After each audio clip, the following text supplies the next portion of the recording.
On my 57th birthday at my daughter's penthouse, I felt dizzy and went to the kitchen for water. What I saw there shocked me so badly that I faked a heart attack right on the spot. I'm about to die. At least that's what my daughter Riley thinks. She's sitting across from me in her Seattle penthouse, watching me with predatory focus as she slides a champagne flute toward my hand. The liquid inside looks golden and celebratory. It's actually laced with enough antifreeze to cause kidney failure within 12 hours. I know this because 3 minutes ago I watched her husband Devin prepare it. I saw him measure the poison with a syringe. I heard him tell Riley, 3 milliliters total. It'll look like natural causes when she dies tomorrow. Before we continue, if you believe that mothers deserve better than betrayal from their own children, please hit that subscribe button. It's free and helps these stories reach others who need to hear them. Now let's see how I survived. It's my 57th birthday, November 8th, and I came to dinner thinking Riley wanted to reconnect. The invitation 2 weeks ago had sounded so warm, so genuine. I want to make it special, Mom. Just the 3 of us. I'll cook your favorite meal. What she actually meant was, I want to make it look like natural causes, Mom. Just the 3 of us. So there are no witnesses. The first dose was in the mimosa she handed me when I arrived. I noticed the strange taste, too sweet, chemical, but I drank it anyway because I wanted so desperately to believe my daughter still loved me. Now my head is spinning and my vision is blurred, exactly the way Devin planned. The disorientation was intentional. Make the victim weak and compliant before delivering the fatal dose. To you, Mom, Riley says, her voice honey-sweet and hollow. Happy birthday. Devin is leaning forward slightly in his chair, watching me with barely concealed impatience. They're $480,000 in debt. I found the statements last month. They're about to lose this penthouse, the luxury cars, the designer lifestyle they've built on credit cards and lies. They think killing me will solve everything. They think my life insurance policy and retirement account will save them. They have no idea that I own a $180 million commercial property portfolio. That I've spent 32 years building an empire in complete silence. That the modest retiree they see, the woman in clearance rack blazers who clips coupons and drives a dented Camry, is actually one of the wealthiest property owners in Washington state. I kept it secret because I wanted Riley to develop her own character, her own work ethic. I wanted her to appreciate sacrifice and understand the value of hard work. I thought hiding my wealth would make her strong and independent. Instead, it just made her willing to kill me. I look at the champagne glass.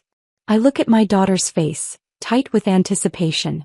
I look at Devin's cold, calculating eyes. And I make my move. I clutch my chest and gasp. My hand flies to my sternum. The champagne flute slips from my grasp and shatters on the marble floor, sending golden poison spraying across Riley's $8,000 area rug. Mom. Riley shrieks, but she doesn't move toward me. I let my knees buckle. I crash to the floor, letting my body go limp. Through my closed eyelids, I hear them panicking, not about me dying but about the evidence soaking into their carpet. What they don't hear is the sound of sirens already approaching. The police I texted 5 minutes ago from the bathroom. The forensics team my attorney is bringing. The private investigator recording everything from his van across the street. They think I'm dying. They think they've won. They have no idea that Brooklyn Carter doesn't lose. But let me back up. Let me tell you how a mother ends up faking her own death on her birthday while her only child watches and waits for the poison to work. Because understanding who I am makes everything else make sense. My name is Brooklyn Carter. I'm 57 years old, and for 3 decades I've lived a carefully constructed double life. When people see me at the grocery store or on the bus, they see exactly what I want them to see. A retired real estate agent in sensible shoes from Payless and blazers from the Macy's clearance rack. I live in a small rent-controlled apartment in Capitol Hill, the same 2-bedroom unit I moved into when Riley was a toddler. My 2009 Toyota Camry has a dented bumper on the passenger side that I've never bothered to fix. Every Sunday morning, I sit at my kitchen table clipping coupons with reading glasses I bought at the dollar store. My neighbors think I'm barely scraping by. Mrs. Martinez downstairs has offered to help me apply for food assistance programs. The Johnsons in 3B bring me casseroles when they think I look too thin. The building superintendent gives me a break on my rent sometimes because he feels sorry for me. What none of them know, what nobody knows except my attorney Vanessa Hartwell, is that I control one of the largest commercial property portfolios in Washington state. Carter and Associates Holdings. The name exists on legal documents buried under layers of LLCs and trust structures designed to keep my identity private.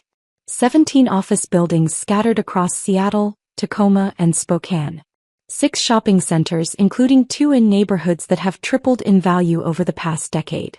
A dozen residential complexes with hundreds of units generating steady rental income every month. The whole operation is worth $180 million, and it essentially runs itself now. A machine I built from nothing that deposits money into accounts my daughter doesn't know exist. It started small. One rundown duplex I bought at a county tax auction in 1992 for $47,000. I'd been working as a real estate agent for 3 years, living paycheck to paycheck, raising Riley completely alone in a 1-bedroom apartment where she slept in a crib beside my bed. That duplex was in a neighborhood everyone said was hopeless, too far gone to recover. But I saw something others didn't. I saw the new light rail line being planned 2 blocks away. I saw the coffee shop that had just opened on the corner, the first sign of change coming. I bought it with every penny I'd saved and maxed out 2 credit cards for repairs. I did most of the renovation work myself because I couldn't afford contractors. Patched drywall at midnight after Riley fell asleep. Painted trim on Saturday mornings while she watched cartoons. Learned basic plumbing from library books. 6 months later, I rented both units for twice what the previous owner had charged. A year after that, I sold the building for $89,000 and used the profit to buy 2 more properties. For 3 decades, I repeated that pattern. Work triple shifts as a real estate agent. Find undervalued properties before anyone else noticed them. Buy low, improve strategically, rent or sell high. Reinvest every single penny. Never upgrade my lifestyle. Never tell anyone what I was building. I worked open houses on weekends while Riley napped in her carrier beside the sign-in sheet. I brought her to client meetings in a stroller, apologizing to buyers who looked annoyed by her presence. I missed her first steps because I was showing a condo to a difficult investor. I missed her dance recital because I was closing a deal on a strip mall in Olympia. The wealth accumulated slowly at first, then faster than I'd imagined possible. But I never changed my apartment or bought a new car or wore expensive clothes. I kept it all hidden because I had a philosophy about raising my daughter. I wanted Riley to develop her own character, her own work ethic, her own sense of accomplishment. I didn't want her to become one of those trust fund kids who never learned the value of hard work, who coasted on their parents' success and contributed nothing to the world. So I let her believe I was struggling. Let her think I'd taken out massive loans to pay for her dance lessons and her college tuition. I wanted her to see sacrifice, to understand that everything worth having requires effort and dedication. When she got into the University of Washington, I paid her entire tuition by quietly selling 2 apartment buildings I'd acquired in Belltown. She never knew those buildings existed. She thought I'd buried myself in debt to give her an education, and I encouraged that belief. I wanted her to feel the weight of my sacrifice, to be motivated by gratitude, to build a life that honored what I'd given her. I thought I was teaching her values. I thought I was making her strong and independent and resilient. I was catastrophically wrong. Riley's father walked out when she was 3 months old. I woke up one morning to find a note on the kitchen counter, written on the back of a utility bill. I'm not ready for fatherhood. I'm sorry. Don't try to find me. Tom had packed a duffel bag and left for California with a woman he'd met at a sales conference. I never heard from him again. No child support. No birthday cards. No explanation beyond those 2 sentences. So I raised Riley completely alone. My parents had died in a car accident when I was 22, and I was an only child with no extended family. No siblings to call for help. No aunts or uncles or cousins. Just me and Riley against the world. And I was determined to make that world as good as I possibly could for her. I gave her everything I could manage. Dance lessons when she was 5 because she loved twirling in the living room. Summer camp every year at Lake Chelan because she adored swimming and making friendship bracelets. A bedroom of her own when she turned 8, which meant I moved my property management files out of the closet and worked at the kitchen table instead. I made sure she went to schools in good districts even though it meant longer commutes for me. But the empire I was building demanded time. So much time. I missed parent-teacher conferences because I was inspecting a building with foundation problems. I missed her middle school graduation because a tenant dispute in Spokane required immediate attention. I missed her prom send-off because I was negotiating a purchase agreement that couldn't wait. Every time I missed something, I told myself it was worth it. I was building her future. Securing her inheritance. Making sure she'd never struggle the way I had. I was being a good mother in the only way I knew how, by working myself to exhaustion to provide financial security she didn't even know existed. The first warning sign appeared when Riley was 24. She brought Devin Garrison home for Thanksgiving. He claimed he worked in tech consulting, which I quickly realized was code for unemployed with big ideas and no follow-through. He wore a Rolex that turned out to be fake. He drove a leased BMW he couldn't afford. He spent the entire dinner talking about disrupting industries and scaling startups without ever explaining what any of it actually meant. He looked around my small apartment with barely concealed disgust. Made jokes about my furniture being vintage in a way that wasn't complimentary. Asked why I didn't invest in cryptocurrency or flip properties for quick cash. Completely oblivious to the irony since I was already doing exactly that, just quietly without bragging to strangers at holiday dinners. But what hurt most was Riley's reaction. She laughed along with his condescension. A new kind of laugh I'd never heard before. Sharp, performative, designed to create distance between us. She was embarrassed by me. Embarrassed by my modest apartment and my clearance rack clothes and my sensible life. When I pulled her aside in the kitchen and gently suggested that Devin seemed more interested in appearances than substance, she turned on me with genuine anger. You're just jealous that I found someone successful. You've been alone your whole life. You don't understand what it's like to build something with a partner. The words stung deeply, but I convinced myself it was just normal mother-daughter tension. They got married 6 months later in a ceremony that cost $85,000. I found out later through my private investigator that the entire wedding was financed with credit cards. 12 different cards, all maxed out, all carrying interest rates above 20%. That's when the real distance started. Over the next 3 years, Riley's phone calls became less frequent. Her visits became rarer. She stopped asking how I was doing and started making pointed suggestions instead. Had I thought about downsizing? Should I consider selling the Camry? Maybe I should look into senior living communities with meal plans? She was trying to convince me to liquidate what she thought were my only assets so she could access whatever equity existed. She didn't know the apartment was rent-controlled and worth nothing to sell. She didn't know the Camry was paid off and perfectly reliable despite its dented bumper. Last month, during one of her supposed migraine episodes when she asked me to help organize her mail, I found what I'd been dreading. Property tax notices with late fees stacking up.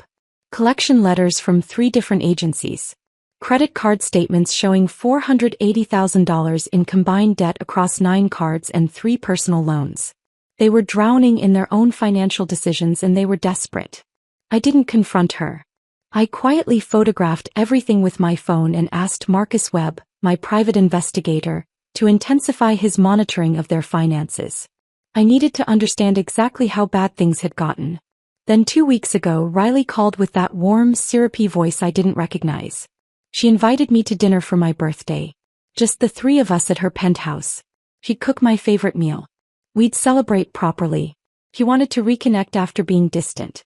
Something felt wrong about the invitation, but I wanted so desperately to believe her. I wanted to believe my daughter still loved me somewhere beneath the debt and the designer clothes and Devin's toxic influence. So I said yes. I accepted the invitation. I had no idea I was walking into a trap. Now here I am, lying on Riley's cold marble floor with my eyes closed, listening to her and Devin panic about the champagne I spilled. The poison meant to kill me is soaking into their expensive rug instead of destroying my kidneys. And the sirens are getting louder. The sirens are still distant, maybe 3 or 4 blocks away, but getting closer with every second. I stay perfectly still on Riley's marble floor, my body limp, my breathing shallow and irregular. Through my closed eyelids, I can hear Devin's footsteps, frantic, pacing back and forth across the living room. Why are there so many? His voice cracks with panic. Riley, did you call 911 yet? No. Riley's voice comes from somewhere near the kitchen. You said to wait. You said we had to make sure she was actually... Then who called them? The question hangs in the air. I can almost feel their paranoia thickening, their certainty crumbling. They're realizing something has gone terribly wrong with their perfect plan. But to understand how we got here, to this moment where I'm playing dead while my daughter panics about evidence, you need to know how this birthday dinner actually started. Because 5 hours ago I had no idea what was coming. 5 hours ago I still believed my daughter might love me. November 8th arrived cold and drizzly, the kind of typical Seattle weather that seeps into your bones. I took the bus to Riley's building because parking downtown costs a fortune and I've never believed in wasting money on unnecessary expenses. The number 10 dropped me off at First Avenue, and I walked the last 2 blocks with my umbrella fighting against the wind. Harbor Steps Tower rose above me like a glass monument to wealth I knew Riley and Devin didn't actually have. The lobby was all gleaming marble and modern art sculptures, twisted metal pieces that probably cost more than most people's annual salaries. A massive chandelier hung from the ceiling, each crystal catching the light and throwing rainbows across the polished floor. The doorman looked up from his desk as I approached. His eyes swept over me, my practical raincoat from Target, my sensible shoes, my purse that had seen better days. His expression shifted from professional courtesy to barely concealed judgment. I could see the question forming in his mind. What is this woman doing here? I'm here to see Riley Garrison, I said, keeping my voice steady and polite. Penthouse 2207. His eyebrows lifted slightly, surprise flickering across his face before he caught himself. Of course. Name. Brooklyn Carter. Her mother. Recognition dawned, followed immediately by a careful neutrality that told me everything I needed to know. Riley had never mentioned me to the building staff. Or if she had, it wasn't in any context that suggested pride or affection.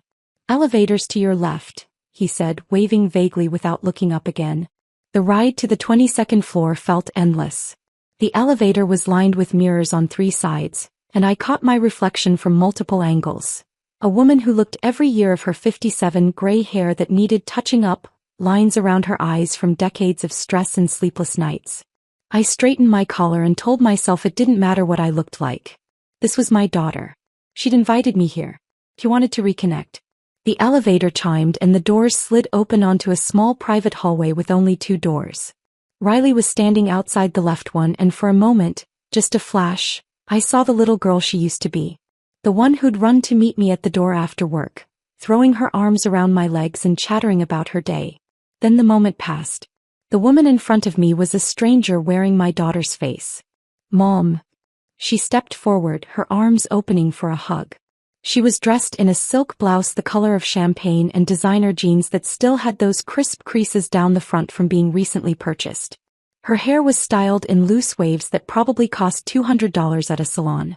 Diamond studs, or what I assumed were meant to look like diamonds, glinted in her ears. The hug felt wrong. Too brief. Too stiff. Like she was embracing someone for a photograph, holding the pose just long enough for it to count before pulling away. Happy birthday, Mom, she said, but her eyes were somewhere else. They flicked past me toward the elevator, then back, then toward the open door of her penthouse. Distracted. Calculating. Like she was checking off boxes on a mental list. Thank you for inviting me, I said, meaning it despite the awkwardness. It's been too long. I know. I'm sorry about that. Things have just been so crazy with Devin's business and the renovation projects and, well, you know how it is. She gestured for me to follow her inside. Come in, come in. Dinner's almost ready. The penthouse took my breath away, but not in a good way. Floor-to-ceiling windows dominated the far wall, offering a panoramic view of Elliott Bay and the Seattle skyline. The furniture was all sharp angles and minimalist design, beautiful but uncomfortable looking. Everything was white or gray or glass. Modern art hung on the walls, abstract pieces that probably had names like Untitled Number 7, and price tags that would make normal people weep. But what hit me hardest was the smell. White orchids. Massive arrangements of them scattered throughout the space, their cloying sweetness so overpowering it made my head ache within seconds. The scent masked something else underneath, something chemical and sharp that I couldn't quite identify. Wow, I said because Riley was watching me, waiting for a reaction. This is beautiful. 4.2 million, Riley said, a note of pride creeping into her voice. We got it for a steal, actually. The previous owner needed to sell fast. Devin handled the whole negotiation. I nodded, remembering the property tax notices I'd seen in her mail last month. The ones showing they were 3 months behind. The ones that would lead to foreclosure proceedings if they didn't catch up soon. Brooklyn. Devon's voice came from the dining area. He was sitting at the table with a glass of red wine, his posture deliberately casual. Legs crossed, one arm draped over the back of his chair. He didn't stand when I entered. Didn't smile. You made it. I was starting to think you'd gotten lost on the bus. The comment landed exactly as he intended it. A small cruelty. A reminder that I was beneath him, that I took public transportation while he drove a luxury car, that I existed in a different economic class. Traffic was light, I said simply, refusing to take the bait. Riley materialized beside me with a champagne flute filled with something orange and fizzy. Here, Mom. I made you a birthday mimosa. It's a special recipe, orange juice, champagne, and a splash of peach nectar. Your favorite fruits. I'd never told her peaches were my favorite. She was guessing, filling in details about a mother she'd never bothered to truly know. But I took the glass anyway, smiling my thanks. The first sip tasted wrong immediately. Too sweet, like someone had dumped simple syrup into it. And underneath the sweetness was something else. A chemical aftertaste that made my tongue feel slightly numb, like I'd been to the dentist. I assumed it was cheap champagne or artificial juice, the kind of corner cutting that people drowning in debt resort to. I forced myself to take another sip so Riley wouldn't feel rejected. The numbness spread slightly, a tingling sensation in my mouth that felt distinctly unpleasant. Sit, Riley said, guiding me toward the dining table. Dinner's almost ready. I made your favorite pot roast with carrots and potatoes. I'd mentioned liking pot roast once, maybe 15 years ago. The fact that she'd remembered felt like a small victory, a sign that maybe she did still care somewhere beneath all this distance. Devon watched me settle into my chair across from him. His eyes were cold, assessing like I was a problem he was trying to solve. So Brooklyn, he said, swirling his wine. Riley mentioned your birthday. 57, right? That's a tough age. Health starts declining. Memory issues. You taking care of yourself? I'm fine, thank you. Because we worry, you know. Living alone at your age in that neighborhood. Capitol Hill's gotten rough. All those homeless camps. We keep telling you, you should think about downsizing. Maybe one of those senior communities with meal plans and activities. Wouldn't that be better than struggling alone? I gripped my champagne flute a little tighter. I'm not struggling.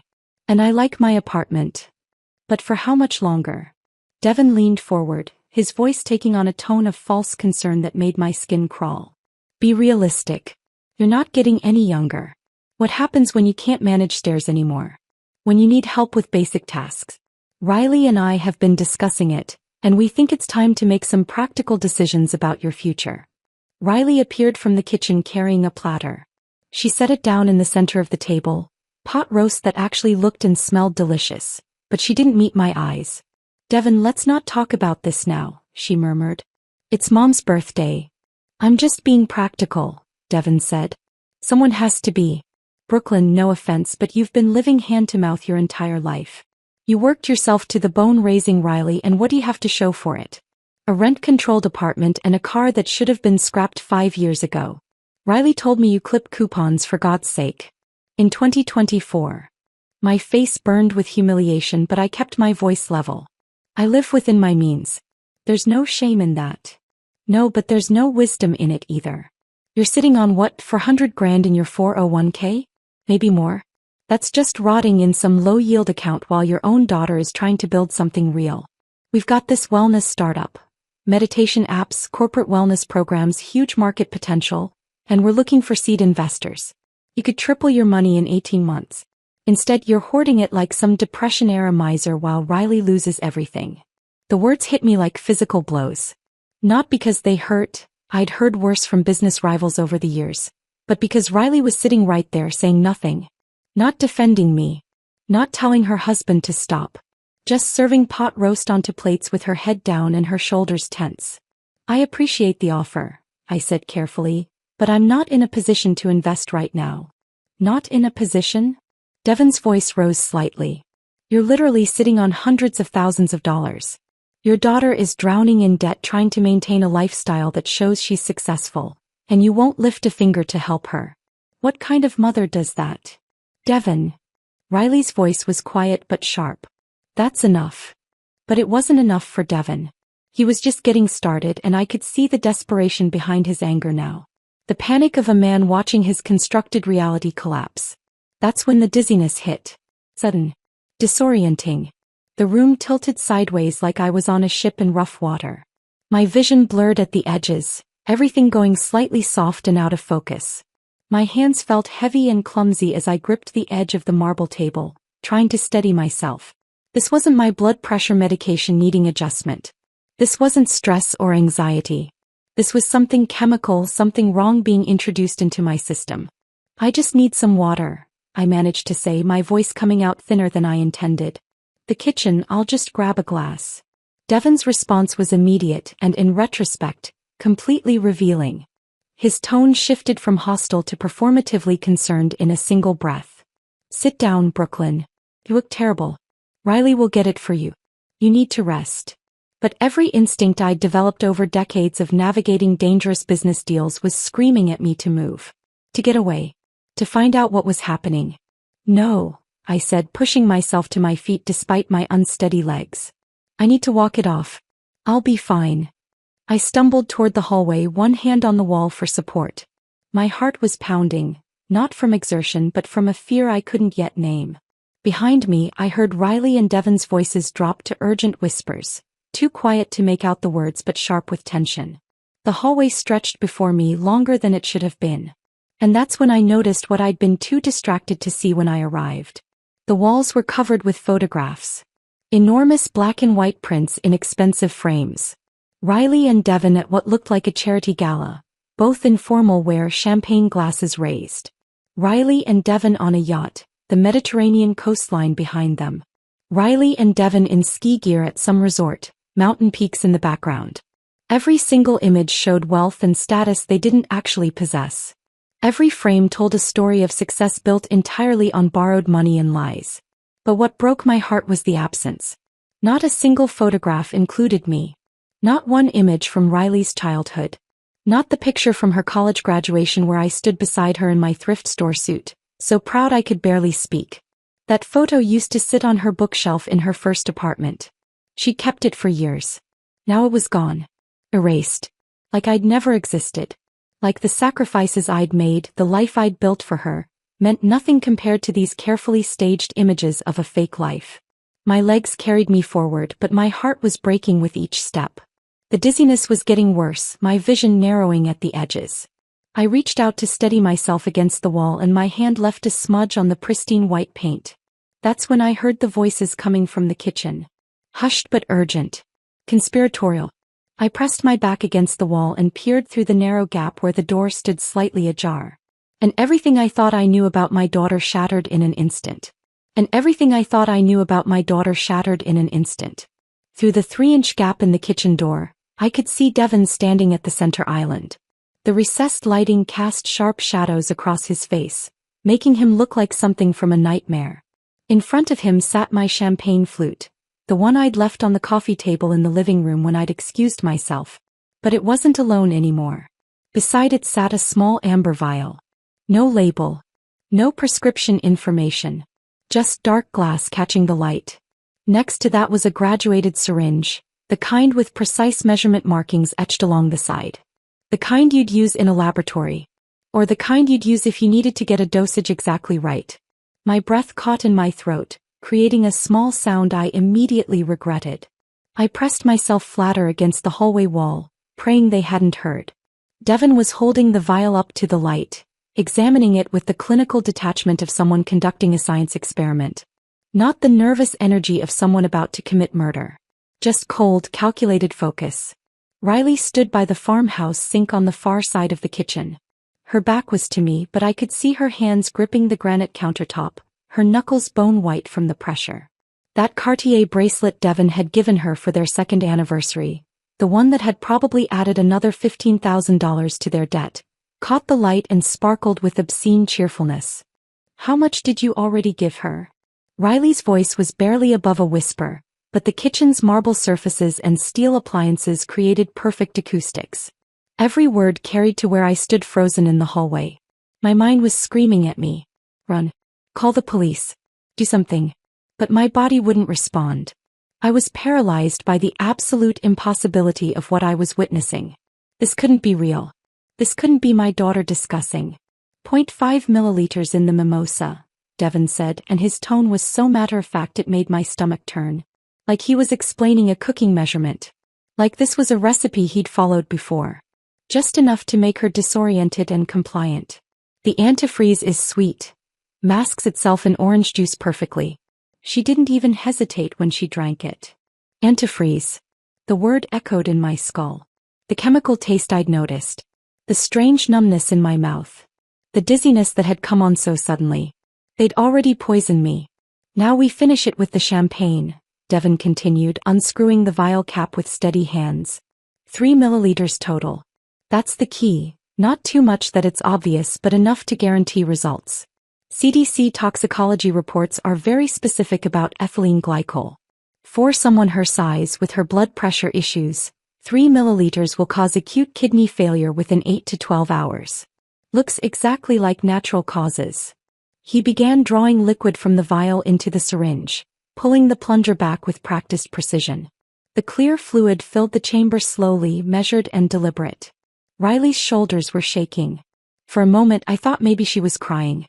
Maybe some part of my daughter was still in there, horrified by what they were planning. Then I realized she wasn't crying. She was just trembling with nerves. "What if someone orders an autopsy?" Riley asked, her voice tight and high-pitched. "What if they test for it?" "They won't." Devon's confidence was absolute. He held the syringe up to the light, checking the measurement. "Think about it logically. She's 57 years old. She has documented hypertension. Her medical records show she's non-compliant with her medication. I checked when I accessed her patient portal using that password reset trick. She just had a heavy meal with wine and rich food. When an overweight, hypertensive woman in her late 50s dies suddenly after dinner, the automatic assumption is cardiac event or kidney failure." He positioned the needle over my champagne flute and slowly injected the contents, his hand perfectly steady. The clear liquid disappeared into the golden bubbles without a trace. "Plus," Devon continued, setting the empty syringe down and swirling the glass gently, "she has no siblings. No close friends. You told me yourself she burned those bridges years ago being obsessed with work. No one's going to demand additional testing. No one's going to question the narrative we provide. We're her only family. We control the story." The casual cruelty of his words was breathtaking. He'd thought through every angle, anticipated every question, prepared answers for every potential complication. This was an impulse. This was a plan. A detailed, researched, carefully constructed plan to murder me and make it look like natural causes. "We just need to make sure she drinks it all," Devon said, examining the champagne flute with satisfaction. "Once we get her back to the table we pour this and make a toast. Birthday celebration. She'll drink it because she's desperate for your approval, desperate to believe you still care about her. Then we wait." "How long?" Riley's voice was so quiet I almost didn't hear it. "The preliminary symptoms start in 4 to 6 hours. Nausea, confusion, increased heart rate. We'll act concerned, offer to call for help, but she'll probably insist she's fine. You know how she is, never wants to be a burden. By the time she gets really bad she'll be home in that apartment. Alone. She'll probably call 911 herself when the pain gets unbearable, but by then it'll be too late. Kidneys will be shutting down. Even if they figure out it's poisoning, there's no way to trace it back to us." "But murder, Devon." Riley finally turned away from the sink. I could see her face now, pale and drawn. "We're talking about murder. She's my mother." For one desperate, agonizing moment I thought she might refuse. I thought I might see some spark of the little girl I'd raised. The one who used to wrap her arms around my neck and whisper, "I love you, Mommy," before bed. The one who'd made me Mother's Day cards with crayon drawings and crooked hearts. But Devon stepped toward her, his expression hardening into something cold and frightening. "She's an obstacle," he said, and each word felt like a knife. "Look at our situation, Riley. Really look at it. We're 6 weeks from foreclosure. The credit cards are maxed. The car payments are 2 months behind. Your business failed. My business failed. We have nothing except this penthouse we can't afford and a lifestyle we can't maintain. But killing her isn't killing. It's survival. Devon grabbed Riley's shoulders, forcing her to look at him. She's 57. She's lived her life. A mediocre, small, meaningless life, but she lived it. We're 35 and 37. We have decades ahead of us. Decades that will be spent in bankruptcy and shame and poverty unless we do something drastic right now. The life insurance is only $400,000, Riley said weakly. Plus whatever's in her retirement accounts. Plus the equity in that apartment when we force a sale. Plus whatever else she's hiding. I guarantee you there's more. She's been squirreling away money her whole life like some paranoid Depression-era hoarder. Once we have power of attorney we can access everything. Liquidate it all. She'd never give us power of attorney. She won't have to. Devon's smile was cruel and knowing. Once she's incapacitated from the kidney failure, we petition the court for emergency medical guardianship. Given her condition and the fact that we're her only family, it's automatic. Then we make the compassionate decision to remove life support if it comes to that, and we inherit everything. Inevitable. The casual way he'd mapped out my death, not just my death but the systematic plundering of everything I'd built, made my vision go white at the edges. Riley stared at her husband for a long moment. I could see her chest rising and falling with rapid, shallow breaths. Her hands twisted together, the wedding ring she'd bought on credit catching the light. Then she nodded. Just a small dip of her chin. Almost imperceptible. But it was there. Okay, she whispered. Hey. But we have to be careful. Every detail has to be perfect. If anyone suspects, no one will suspect. Devon pulled her into an embrace, stroking her hair like she was a child he was comforting. We've planned this perfectly. In 24 hours this will all be over.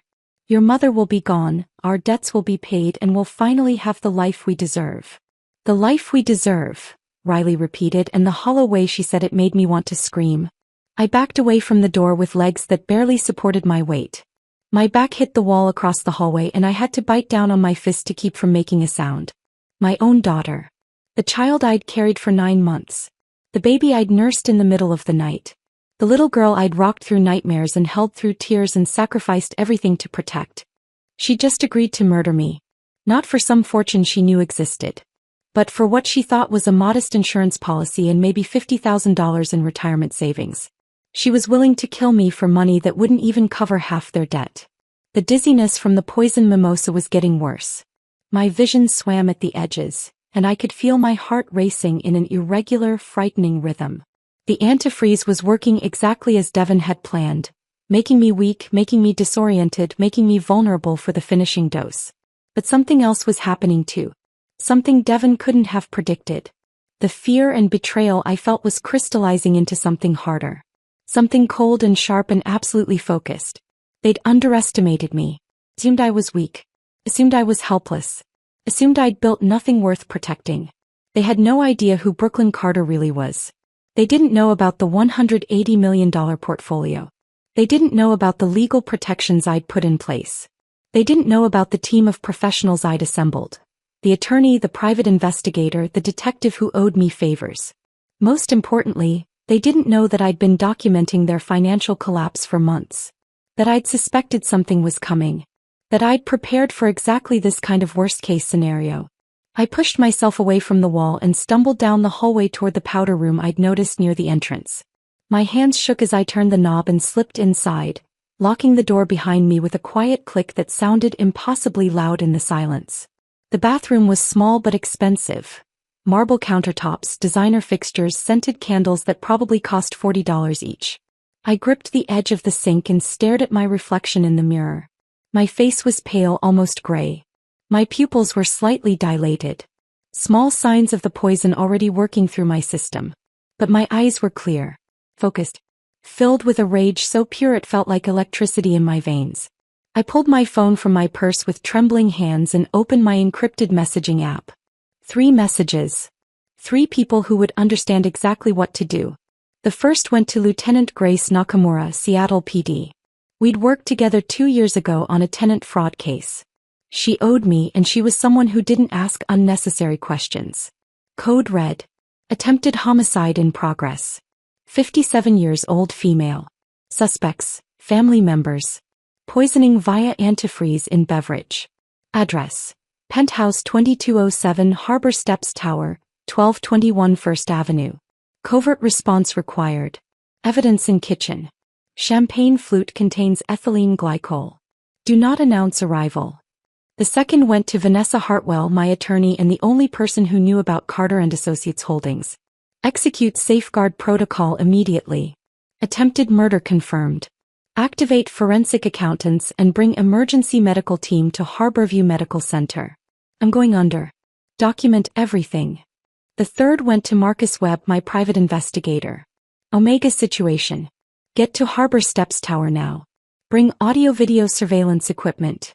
Park across street. Record everything from this point forward.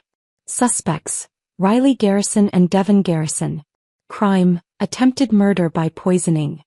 I hit send on all 3 messages and then deleted them from my visible chat history. The encrypted app would keep them on the recipient's devices, but there'd be no trace on mine if someone checked. I splashed cold water on my face, watching the droplets run down my chin and drip into the marble sink. My reflection stared back at me, a woman who looked every year of her age, who looked tired and scared and hurt. But underneath that there was something else. Something Devin and Riley would never see coming. I dried my face with one of their expensive hand towels and took a deep breath. It was time to give the performance of my lifetime. Time to walk back into that living room, accept that poisoned champagne, and fake a collapse so convincing they'd never suspect I'd heard every word. Let them think I was dying. Let them panic about evidence. Let them believe they'd won. By the time they realized their mistake, the handcuffs would already be closing around their wrists. I unlocked the bathroom door and stepped back into the hallway ready to finish this.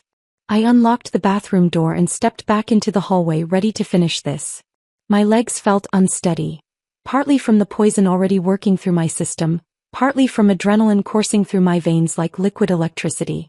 I steadied myself against the wall, letting my hand leave a visible smudge on the pristine white paint. Good. That would look authentic. A woman struggling to stay upright, confused and disoriented, stumbling back from the bathroom. I could hear movement from the kitchen. The soft clink of glass. Running water. They were cleaning up their workspace, disposing of evidence, preparing to serve me my execution disguised as a birthday toast. I forced myself to breathe slowly to stay in character. Weak. Dizzy. Unsuspecting. The hallway seemed longer now, the distance back to the living room stretching impossibly. Those photographs of Riley and Devin in their fake life stared down at me from the walls. Silent witnesses to my daughter's transformation from the girl I'd raised into someone I no longer recognized. Mom. Riley's voice came from somewhere ahead. Mom, are you okay? You were in there forever. I rounded the corner and saw her standing in the hallway entrance, backlit by the living room's expensive lighting. For a split second she looked genuinely concerned. Her eyebrows were drawn together, her mouth set in a small frown. Then I saw her eyes flick past me toward the bathroom, calculating whether I'd heard anything or seen anything I shouldn't have. I'm okay, I managed, making my voice thin and breathless. Just felt a little dizzy. I think maybe I need to sit down. Of course. Riley moved toward me quickly, taking my arm with a grip that was just slightly too tight. Come on. We poured you fresh champagne. It's the good stuff, Veuve Clicquot. Your favorite, remember? I'd never told her Veuve Clicquot was my favorite. I rarely drank champagne at all. She was filling in blanks, constructing details about a mother she'd never bothered to actually know. The casual invention should have hurt, but I was past hurt now. I was in survival mode. That's so thoughtful, I said, letting her support more of my weight than necessary. I shuffled my feet slightly, sold the image of a woman on the edge of collapse. You didn't have to go to so much trouble. It's your birthday, Mom. You deserve something special. The words were hollow, recited without meaning. Like dialogue from a script she'd memorized but never understood. We entered the living room and there was Devin standing by the sofa. He'd composed himself since I'd overheard them in the kitchen. His face was arranged in an expression of polite concern, though his eyes remained cold and watchful. In his hand was a fresh champagne flute, the liquid inside catching the light from the floor-to-ceiling windows. Golden. Sparkling. Beautiful. Deadly. Brooklyn, he said, his voice smooth with false warmth. You look terrible. Here, sit down before you fall down. He gestured to the sofa with his free hand while keeping the champagne flute carefully level in the other. Riley was just telling me how worried she is about you. This dizziness, has this happened before? Maybe we should call your doctor. The performance was almost impressive. If I hadn't heard him discussing my murder in clinical detail 10 minutes ago, I might have believed he actually cared. No, doctor, I said quickly, letting Riley guide me to the sofa. I just need to sit for a minute. It's probably just my blood pressure medication. Sometimes if I don't eat enough during the day, it makes me lightheaded. Well, you need to take better care of yourself. Devin pressed the champagne flute into my hand, his fingers lingering just a moment too long to ensure I had a firm grip. Here, this will help. Sugar and bubbles, it'll get your blood sugar up. The flute felt impossibly heavy in my hand. Or maybe that was the weight of knowing what it contained. 3 milliliters of antifreeze, carefully measured and dissolved into expensive champagne. Enough to cause kidney failure within 12 hours. Enough to kill me slowly while they watched and waited and pretended to care. I looked down at the golden liquid. Tiny bubbles rose to the surface in delicate streams, bursting when they reached the air. It looked exactly like what it was supposed to be. A celebratory drink, a birthday toast, a gesture of love from family. Then I looked up and saw Riley perched on the arm of the sofa beside me. Her body was rigid with tension, every muscle tight. She wasn't blinking. Her breathing was shallow and rapid, her chest rising and falling too quickly. She was staring at the champagne flute in my hand with an intensity that would have been alarming if I hadn't known exactly what she was thinking. She was waiting for me to drink. Waiting for me to seal my own fate. Waiting for the moment when the poison passed my lips and the countdown to my death began. Devin had positioned himself slightly behind me, close enough that I could smell his cologne. Something expensive and cloying that probably cost more than my monthly grocery budget. He was watching too, though he was better at hiding it.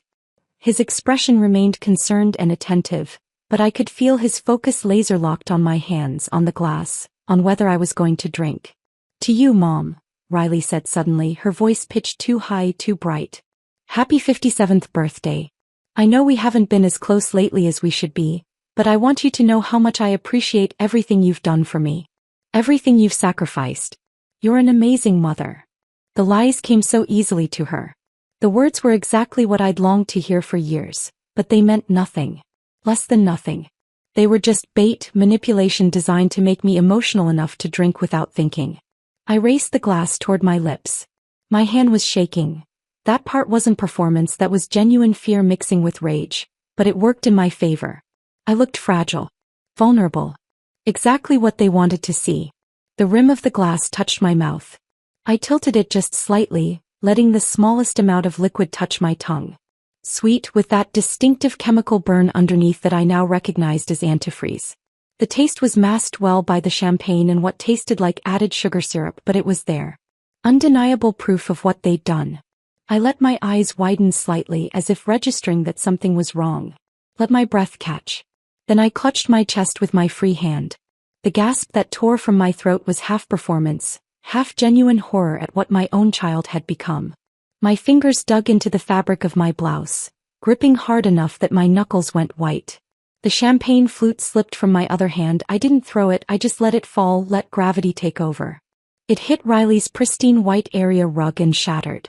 Golden liquid sprayed across the expensive wool in a spreading stain, glass shards scattering like tiny diamonds across the floor. The sound of breaking crystal was sharp and final in the quiet penthouse. Mom! Riley shrieked, and her voice was perfect panic. But she didn't move toward me. She didn't reach out to catch me or help me. She froze exactly where she was, her eyes locked on the champagne soaking into her $8,000 rug. Not concern for her dying mother. Concern for the evidence spreading across her floor. I squeezed my eyes shut and let my body go completely limp. Decades of working on construction sites, of climbing ladders and walking roof edges and inspecting unstable structures. All of that had taught me how to fall without seriously hurting myself. I let my knees buckle and went down hard, my body crumpling sideways off the sofa onto the cold hardwood floor that extended beyond the rug's edge. The impact jarred my hip and sent a spike of pain up my spine, but I'd taken worse falls. I knew how to distribute the force, how to protect my head, how to land in a way that looked devastating but wasn't actually dangerous. I let my head loll to the side, my cheek pressed against the floor. kept my eyes squeezed shut, made my breathing shallow and irregular, not the steady rhythm of someone faking, but the erratic gasps of someone in genuine distress. Through my closed eyelids I could hear everything with crystal clarity. Is she dying already? Riley's voice was high-pitched and panicked, but still she didn't come to me. I could hear her heels clicking rapidly, but the sound was moving away, not closer. Devon, she barely drank any. What if? Shut up. Devon's voice was sharp as a blade. Check her pulse. No, wait, don't touch her. Pause. I could feel him moving closer, sense his presence looming over my motionless body. If she's having a real heart attack and we didn't give her enough poison, this is actually better, Devon said, his voice dropping to an urgent whisper. Natural causes. No investigation. But we need to be smart about this. But the champagne, Riley hissed, and now I could hear genuine fear creeping into her voice. Devon, it's all over the rug. If the paramedics come and test it, if anyone tests it, then get it cleaned up. Devon snapped. Now Riley. Use club soda, blot it. Don't rub or it'll spread. Move. I heard Riley's heels clicking frantically toward the kitchen. Heard cabinets opening, bottles clinking, the sound of liquid being poured. She was trying to clean up the poisoned champagne, trying to eliminate the evidence before help arrived. Devon's footsteps circled me slowly. I could feel him leaning down, close enough that I could smell his cologne and the wine on his breath. Close enough that if I'd opened my eyes, I would have been staring directly into his face. Come on, he muttered so quietly I almost didn't hear it. Come on, you stubborn old woman. Just die already. Just make this easy. The words should have terrified me. Should have made me want to scream or fight or run. But instead I felt that cold rage solidify into something harder. Something unbreakable. He straightened up and I heard his phone come out of his pocket. The sound of him dialing. His voice shifted back to that false concern as he spoke. Yes, 911. My mother-in-law just collapsed. I think she's having a heart attack. Yes, she's breathing but it's very shallow. The address is. But he never finished that sentence. Because at that exact moment the sound I'd been waiting for cut through the night. Sirens. Multiple sirens growing louder by the second. Not the single ambulance Devon was trying to call. Not the delayed response that would arrive after they'd cleaned up the evidence and constructed their story. This was a full response. Police. Fire department. Paramedics. All converging on this address at the same time, responding to the messages I'd sent from the bathroom 15 minutes ago. Devon's voice cut off mid-sentence. I heard his phone clatter to the floor. What the? He moved to the windows and I could picture him staring down at the street below, watching emergency vehicles arrive in force. Riley, why are there so many? Did you call 911? No. Riley's voice came from the kitchen, sharp with panic. You said to wait. You said we had to be careful about timing. Then who? The sirens were deafening now, right outside the building. I could hear car doors slamming, multiple sets of footsteps, the crackle of police radios. Something's wrong. Devon's voice had lost all its smooth confidence. Now it was raw panic, real fear. This isn't normal. This is too fast, too coordinated. He did something. That old woman did something. She couldn't have. Riley was back in the living room now and I could hear her pacing, her heels clicking erratically across the floor.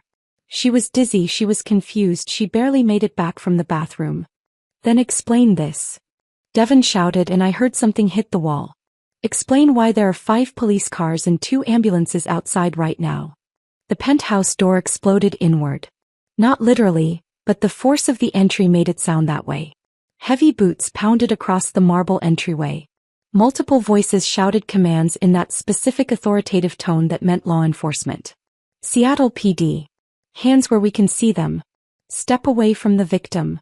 I kept my eyes closed, kept my body perfectly limp.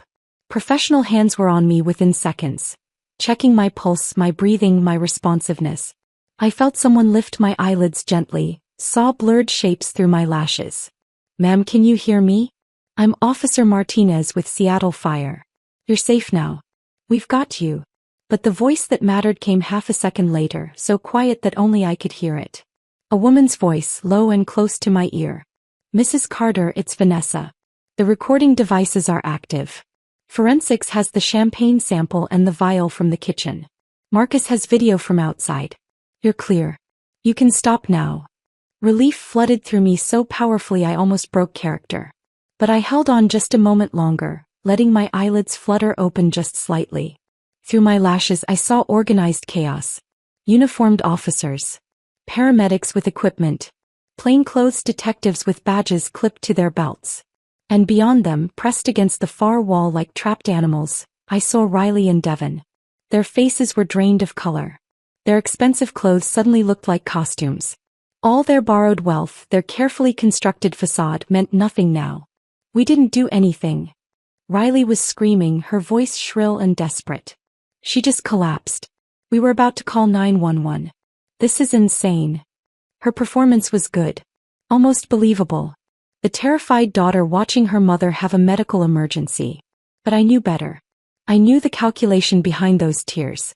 Devon tried a different approach, his voice shifting to indignant authority even though it shook at the edges. This is a massive overreaction. My mother-in-law had a dizzy spell.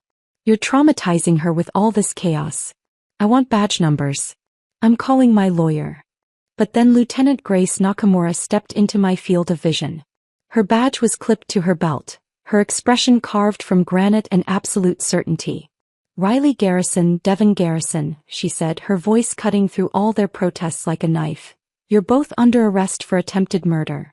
Riley Garrison, Devon Garrison, Lieutenant Nakamura said, her voice cutting through all their protests like a knife. You're both under arrest for attempted murder. You have the right to remain silent. Anything you say can and will be used against you in a court of law. You have the right to an attorney. If you cannot afford an attorney, one will be provided for you. The Miranda rights continued, each word falling like a hammer blow in the suddenly silent penthouse. I kept my eyes mostly closed, just watching through my lashes as the scene unfolded around me. The paramedics were professional and gentle, checking my vital signs with practiced efficiency, but I could tell from their body language that they'd been briefed. They knew this wasn't a simple medical emergency. They knew they were part of a criminal investigation. No. Riley's voice came out as a broken whisper. No, this is wrong. This is a mistake. Her legs gave out. A female officer in uniform caught her arm before she hit the floor, steadying her with a firm grip that was more restraint than assistance. Mom. Riley's voice rose to a shriek. Mom, tell them. Tell them this is a mistake. We would never, I would never. I remained perfectly still, my breathing shallow, my face slack. Let her beg. Let her panic. Let her feel a fraction of the terror she'd planned for me. We didn't do anything. Devon had found his voice again and he was trying for outraged indignation, but it came out sounding desperate and hollow. She had a dizzy spell. We were about to call for help. This is insane. You're traumatizing a sick woman with this ridiculous display of force. Step back, sir. A uniformed officer moved between Devon and where I lay on the floor. Keep your hands visible. I want my lawyer, Devon said, his voice rising. I'm invoking my right to counsel right now. You can't question us. This is harassment. We were having a birthday dinner with family and attempting to poison Mrs. Carter with antifreeze. Lieutenant Nakamura interrupted calmly. She pulled out her phone and showed Devon something on the screen. We have video surveillance from outside this unit. We have testimony from Mrs. Carter sent before her collapse. We have the champagne sample currently being tested by our forensics team, along with a vial and syringe recovered from your kitchen. Your internet search history for the past 2 weeks includes multiple queries about ethylene glycol toxicity, symptoms of kidney failure, and how long various poisons take to be detected. The color drained from Devon's face so completely he looked like he might faint. You can't, he stammered. You need a warrant for that. You can't just come into our home and... Exigent circumstances, Mr. Garrison. When we receive credible information that a murder is in progress, we don't need a warrant to enter and secure the scene. Nakamura gestured to 2 other detectives who were already moving through the penthouse with evidence bags and cameras. You'll have plenty of time to discuss the finer points of search and seizure law with your attorney. Right now, you need to comply with Officer Rodriguez and put your hands behind your back. I heard the metallic click of handcuffs closing. Once, twice. The sound was deeply satisfying. This is insane, Riley was sobbing now, her carefully applied makeup running in dark streaks down her face. Mom, please, you have to tell them. This is a misunderstanding. We were trying to help you. You were sick and we were worried and… Ma'am, you need to stop talking. The female officer holding Riley's arms spoke firmly but not unkindly. Anything you say right now can and will be used against you. I strongly advise you to wait for your attorney. But Riley couldn't stop. The words kept pouring out, desperate and panicked. We didn't poison anyone. That's ridiculous. Why would we do that? He's my mother. I love my mother. We were celebrating her birthday. The champagne was just champagne. She must have had a reaction to her medication or something. This is all a terrible mistake. The forensics team will determine what was in that champagne, Nakamura said evenly. Along with the vial and syringe we found in your kitchen, and the stain on your carpet that you were actively trying to clean when we arrived. Riley's mouth opened and closed, but no more words came out. The reality of how completely they'd been caught was finally sinking in. The paramedics had finished their initial assessment. One of them, a woman in her 40s with kind eyes and efficient movements, leaned close to me. Mrs. Carter, I know you can hear me. We're going to transport you to Harborview Medical Center. You've been exposed to ethylene glycol, and we need to get treatment started immediately. Can you squeeze my hand if you understand? I gave her fingers the slightest pressure. Enough to confirm comprehension, not enough to break the appearance that I was barely conscious. Good. We've got you. You're safe now. They lifted me onto the gurney with practiced coordination, strapping me down securely. As they raised the gurney to rolling height, I finally allowed myself to turn my head just slightly. Just enough to make direct eye contact with Riley. She was standing against the wall, handcuffed, her silk blouse rumpled and her designer jeans suddenly looking cheap and garish under the harsh lights. Mascara tracked down her face in thick black rivers. Her mouth was open, her eyes wide and desperate. For a moment we just looked at each other. Mother and daughter. The woman who'd given everything and the woman who'd tried to take everything, including life itself. Mom, Riley whispered, and this time her voice was small and broken. Mom, please. This is a misunderstanding. You have to tell them. We would never hurt you. I would never hurt you. Please. I held her gaze. Let her see that I was fully conscious. Fully aware. That I'd heard every word in that kitchen. That I knew exactly what they'd planned, exactly what they'd done, exactly who they really were. I watched the realization dawn in her eyes, the slow, horrifying understanding that I wasn't confused or unconscious or having a medical emergency beyond my control. I had orchestrated this. I had called the police before I collapsed. I had been 10 steps ahead of them from the moment I'd heard them discussing my murder. Her mouth opened wider. You knew? You heard us? But how did you, when did you? Ma'am, stop talking. The officer holding her arms spoke more sharply this time. Seriously. Stop talking right now. But Riley wasn't listening. She lunged forward, straining against the officer's grip and the handcuffs, reaching toward me with desperate hands. Mom. Please, you have to understand. We were desperate. The debt, the foreclosure, we had no choice. You don't understand what it's like to lose everything. We needed help and you had money and you were just sitting on it and… Step back. 2 more officers moved in, physically restraining Riley as she fought to get closer to me. Ma'am, if you don't calm down right now, we will add resisting arrest to the charges. The paramedics were already moving, pushing the gurney toward the door. I let my head roll back to center, breaking eye contact with Riley, listening to her voice rise to a shriek behind me. We were going to lose everything. Don't you understand? We were trying to survive. You would have wanted us to be okay. You would have wanted to help us. Mom. Her voice cracked on that last word, breaking into a raw, animalistic sound of pure desperation. The elevator doors were open, waiting. The paramedics wheeled me inside, and Vanessa appeared beside the gurney, her professional demeanor firmly in place but her eyes showing relief and something that might have been pride. You did it, she said quietly. You actually pulled it off. Through the closing elevator doors I caught one last glimpse of the penthouse. The floor-to-ceiling windows showing the Seattle skyline at night. The expensive furniture and meaningless art. Riley and Devon in handcuffs, surrounded by police officers. My daughter's face, twisted with panic and rage and the dawning horror of consequences she'd never imagined. Mom. Riley's voice reached me one final time, echoing down the hallway. Please. You can't do this. I'm your daughter. I'm your only family. The elevator doors closed with a soft mechanical whisper, cutting off her screams mid-word. The sudden silence was profound. Just the quiet hum of the elevator descending, the soft beep of medical equipment, the measured breathing of the professionals surrounding me. I closed my eyes fully for the first time since the performance began. Let myself feel the weight of what had just happened. My daughter had tried to murder me. My daughter was now under arrest. My daughter's life as she knew it was over. And I had made it happen. The elevator descended smoothly through the floors. 22. 21. 20. Each number ticking down felt like distance opening between my old life and whatever came next. Mrs. Carter. Vanessa's voice was gentle. We need to get you to the hospital for treatment. You did ingest some of the antifreeze and even a small amount can be dangerous.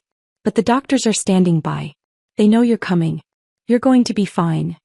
I opened my eyes and looked at her. Really looked at her.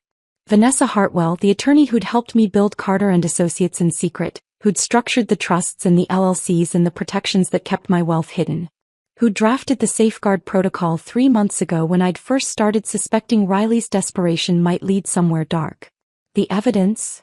I managed to whisper, my throat raw from controlling my breathing for so long. Solid, Vanessa confirmed. Marcus has video from the moment you arrived at the building. The champagne sample was collected immediately. It's already on its way to the lab, but the field test confirmed ethylene glycol. The vial and syringe from the kitchen are bagged and tagged. Riley's frantic attempt to clean the carpet before calling 911 was captured on the officer's body cameras. And your messages to Nakamura are time-stamped before your collapse, establishing that you were aware of the threat and took action. The elevator reached the ground floor. The doors opened onto organized chaos. More emergency vehicles, more police, curious residents of the building being held back by uniformed officers. News crews were already setting up in the street beyond the police tape, their cameras and lights creating a circus atmosphere.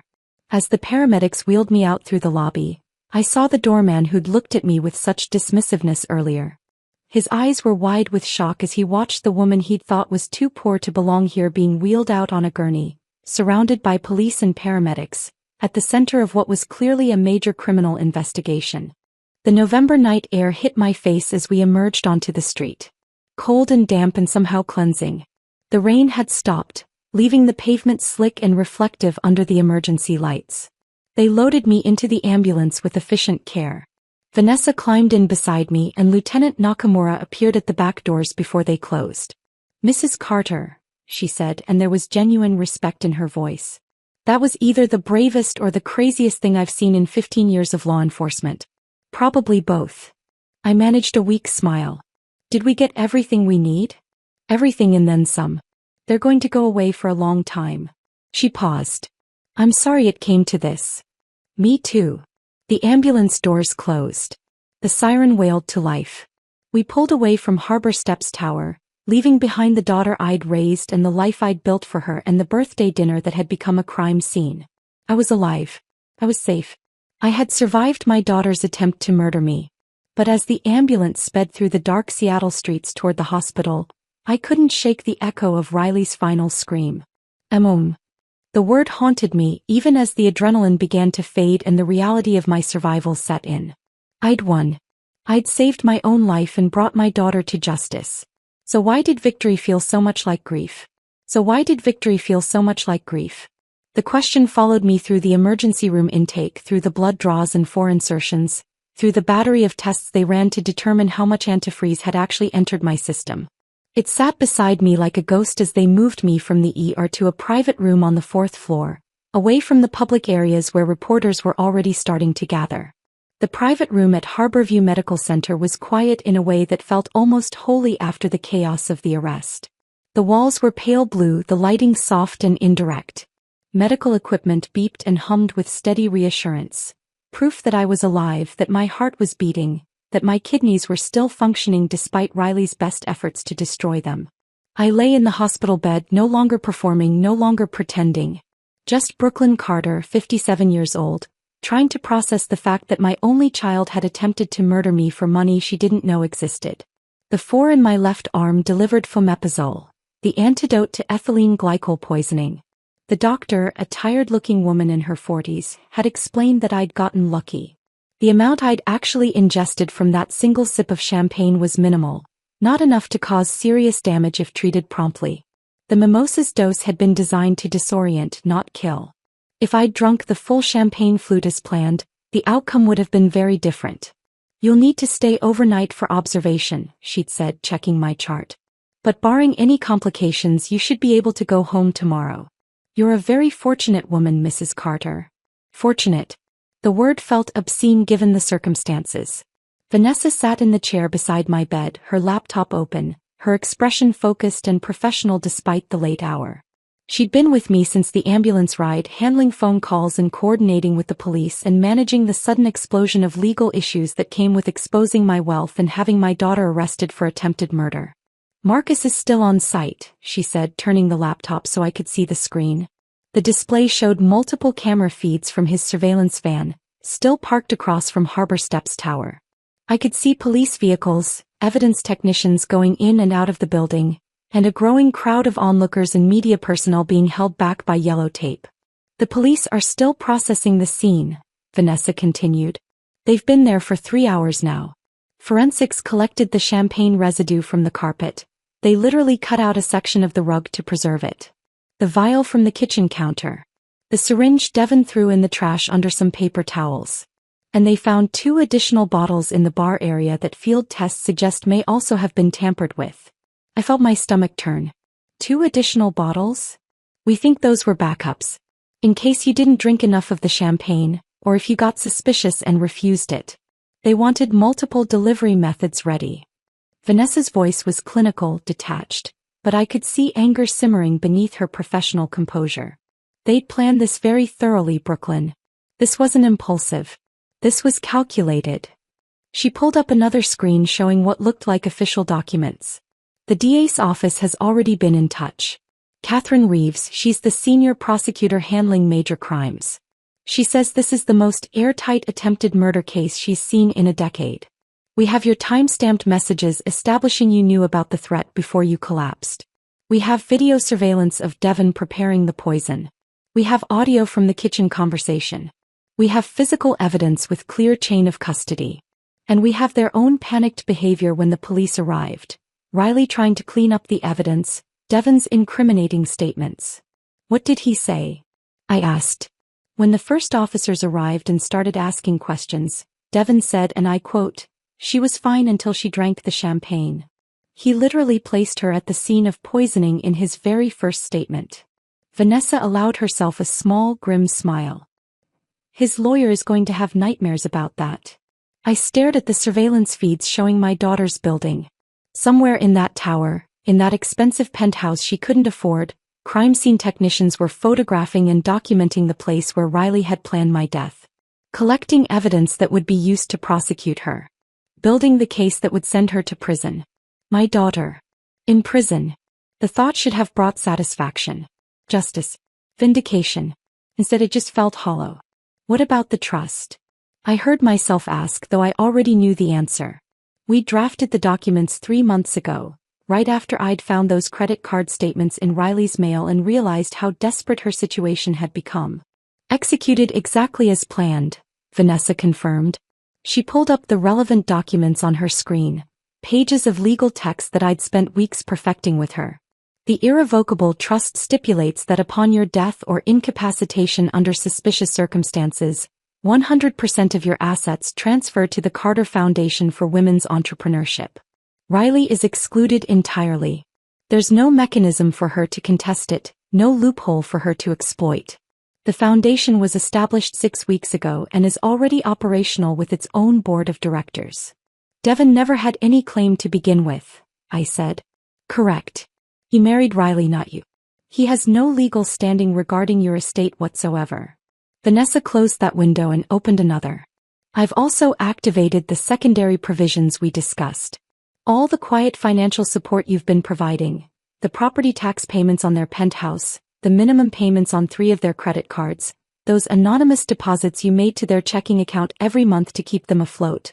All of it stopped the moment you were admitted to this hospital. She showed me account statements, transaction histories, a timeline of financial support I'd been providing for the past 18 months without Riley ever knowing. Thousands of dollars a month, channeled through intermediaries so it couldn't be traced back to me. Money I'd given because despite everything, despite the distance and the coldness, she was still my daughter. Within 72 hours, Vanessa continued, foreclosure proceedings will begin on the penthouse. They're already 4 months behind on the property tax, and without your payments they have no way to catch up. The bank will repossess Devon's leased BMW and Riley's Mercedes. The credit cards will default. Their carefully constructed lifestyle of borrowed money and fake success ends now. Good, I said and meant it. Let them feel what it's like to have nothing. Let them understand the life they thought I was living, the poverty they assumed I wallowed in while refusing to help them. Vanessa reached over and squeezed my hand. Her palm was warm and solid, real in a way that very little felt right now. How are you doing? Really? I closed my eyes and let myself feel the full weight of what had happened. For hours I'd been running on pure adrenaline and strategic thinking. Planning my survival, executing my escape, ensuring the evidence was collected. Now, in the quiet safety of this hospital room, the emotional reality was crashing over me like a tsunami. My daughter tried to kill me, I said, and hearing the words out loud made them somehow more real and more impossible at the same time. Riley. The baby I carried for 9 months. The child I rocked through nightmares and held through tears. The little girl who used to tell me I was the bravest person in the world. She stood in that kitchen and agreed to poison me. I know. I gave her everything, Vanessa. Everything. I worked myself into exhaustion. I missed her childhood because I was building something I thought would secure her future. I hid my success because I wanted her to develop character and strength and independence. And what did I create? Someone who sees me as an obstacle. Someone who thinks my life is worth less than their credit card debt. My voice cracked on the last words. I felt tears sliding down my face. The first tears I'd allowed myself since this nightmare began. You didn't create that, Vanessa said firmly. Devon did. Riley was already insecure about money, already ashamed of her modest upbringing, already desperate to appear successful. Devon saw all of that and weaponized it. He isolated her from you, convinced her that you were hoarding resources while she suffered, painted you as selfish and uncaring. He manufactured the resentment that made murder seem justified. But she made the choice, I said, opening my eyes to look at Vanessa. In that kitchen when he laid out the plan, she could have said no. She could have walked away. She could have called the police or warned me or done literally anything except nod and say, okay. That was her choice. Her agency. Her decision. Vanessa didn't argue because she knew I was right. She'd seen the surveillance footage, heard the audio recording. There was no ambiguity about Riley's role. She wasn't a passive victim. She was an active participant. Lieutenant Nakamura will be here soon to take your full statement, Vanessa said after a moment. The prosecutors want you to testify when this goes to trial. I need you to understand what that means. Riley's defense attorney, and she'll hire the best she can afford, probably going even deeper into debt, will paint you as vindictive and manipulative. They'll claim you fabricated evidence. They'll argue you're senile or confused or suffering from paranoid delusions. They'll suggest you orchestrated this whole thing because you're angry about Riley's marriage or jealous of her success or mentally unstable. Let them, I said, sitting up straighter in the hospital bed. The four tugged at my arm, but I ignored it. Let them say whatever they want. I heard what I heard in that kitchen. I saw Devon measure poison into my drink. I tasted the antifreeze in that champagne. Those are facts, not delusions. And I'm not going to let my daughter avoid consequences just because she came from my body. Vanessa nodded and I saw approval in her eyes. That's what I needed to hear. Because this is going to get ugly, Brooklyn. It's already starting. There are news vans outside this hospital right now. The story is everywhere. Seattle mother escapes daughter's murder plot. Birthday dinner turns into crime scene. Your name is public. And within 24 hours, someone is going to dig into your background and discover Carter and Associates Holdings. I felt my stomach tighten. My wealth becomes public. Yes. The life you've spent 32 years hiding becomes front-page news. Secret millionaire mom outwits killer daughter. The media will have a field day.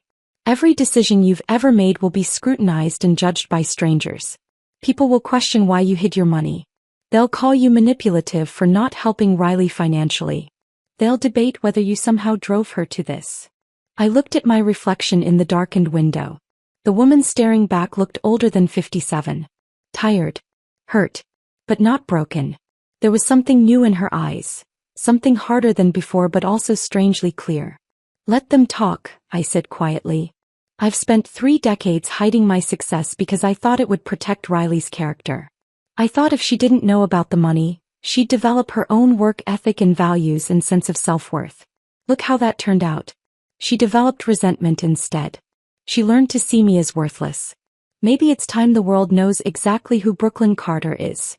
Not the persona I created, but the woman who built an empire in silence and survived her own daughter's murder attempt. Vanessa smiled, really smiled for the first time since this started. There's the woman I know. A knock on the door interrupted us. Lieutenant Nakamura entered, her badge still clipped to her belt, her expression professional but not unkind. She held a digital recorder in one hand and a notepad in the other.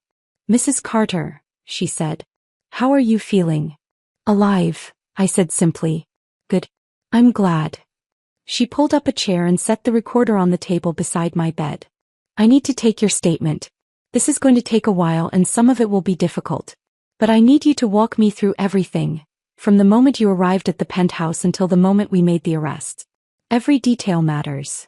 I took a deep breath. Felt the 4 pull at my arm. Heard the monitors beeping steadily behind me. Looked at Vanessa's reassuring presence, then at Nakamura's attentive focus. Hey, I said. Let me tell you about my daughter's birthday gift to me. And I began. The statement took 3 hours.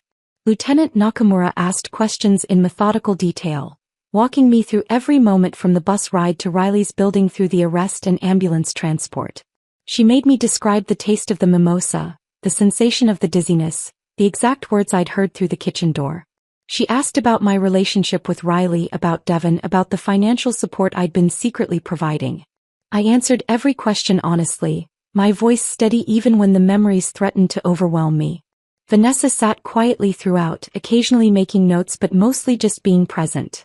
A silent anchor keeping me grounded.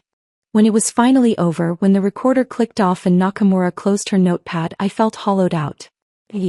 Like I'd just excavated the worst parts of my life and laid them bare for official documentation. Thank you, Mrs. Carter, Nakamura said. I know that wasn't easy. Get some rest. We'll be in touch as the case develops. After she left, I lay back against the pillows and stared at the ceiling. The monitors beeped. The 4 dripped. Somewhere down the hall, a nurse laughed at something. Normal sounds. Life continuing as if the world hadn't just tilted on its axis. Sleep, Vanessa said gently. Tomorrow we start dealing with everything else. But sleep didn't come easily. And when it did, I dreamed of Riley as a child, reaching for me with small hands, calling Mommy, in a voice that no longer existed. 3 months later, the King County Courthouse loomed before me like a monument to judgment. I sat in the witness waiting room on the 3rd floor, wearing the navy blue suit Vanessa had helped me select from Nordstrom. Our first shopping trip together where I'd actually allowed myself to buy something expensive. Professional but not flashy. Sympathetic but not weak. The kind of outfit that said credible witness without screaming secret millionaire. Through the heavy wooden door, I could hear muffled sounds from the courtroom. Voices rising and falling. Chairs scraping. The low murmur of a crowd settling in for the show. Because that's what this had become, a show. Entertainment. The salacious story that had dominated local and national news for months. Mother's secret fortune. Daughter's deadly birthday plot. Seattle woman fakes death to expose killer daughter. The poisoned inheritance. A birthday betrayal. The headlines had been relentless. My face was everywhere. The grainy security footage of me being wheeled out on the gurney. My professional headshot from Carter and Associates Holdings that someone had dug up from a real estate licensing database. An old photo from Riley's high school graduation that some former classmate had sold to the media. People I hadn't spoken to in decades had crawled out of the woodwork. Former colleagues requesting interviews. Neighbors from Riley's childhood suddenly remembering how troubled she'd seemed. Documentary filmmakers wanting exclusive rights to my story. Book publishers offering six-figure advances. I'd ignored them all. Every single request, every offer, every attempt to monetize my daughter's attempt to murder me. I had one focus: making sure Riley and Devon faced justice. The door opened and Vanessa stepped inside, immaculate as always in a charcoal gray suit. "They're ready for you," she said gently. The prosecution just finished their opening statements. Catherine Reeves is brilliant. She laid out the entire case in 20 minutes and had half the jury in tears. I stood, smoothing my skirt with hands that weren't quite steady. "How does Riley look?" "Young." Her attorneys dressed her in a conservative gray dress, minimal makeup, hair pulled back. "They're going for the innocent daughter manipulated by evil husband angle." Vanessa's expression hardened. "Don't let it affect you. Remember what you heard in that kitchen. Remember who chose to say yes." I nodded, forcing myself to breathe slowly. This was it. The moment I'd been preparing for, dreading and needing in equal measure. Vanessa squeezed my shoulder. "Tell the truth. Stay calm. Look at the jury when you answer. They need to see your humanity, not just hear your words. You've got this, Brooklyn. You're the strongest person I know." The courtroom was smaller than I'd expected, more intimate. Not the cavernous space from legal dramas, but a real room where real lives would be judged. The jury box held 12 ordinary people. I could see their faces clearly from the witness stand. A woman in her 60s who reminded me of my former neighbor, Mrs. Martinez. A young man with tech company casual wear who couldn't have been older than 30. A middle-aged woman whose grocery store name tag peeked out from under her blazer. Regular people who would decide my daughter's fate. The gallery was packed. Journalists with notepads. Court artists sketching frantically. People who'd lined up at dawn for a seat at the most sensational trial Seattle had seen in years. And cameras, because the judge had allowed limited media coverage given the public interest. Catherine Reeves stood at the prosecution table, tall and commanding in a burgundy suit. She'd spent the past 3 months building the case against Riley and Devon with meticulous precision.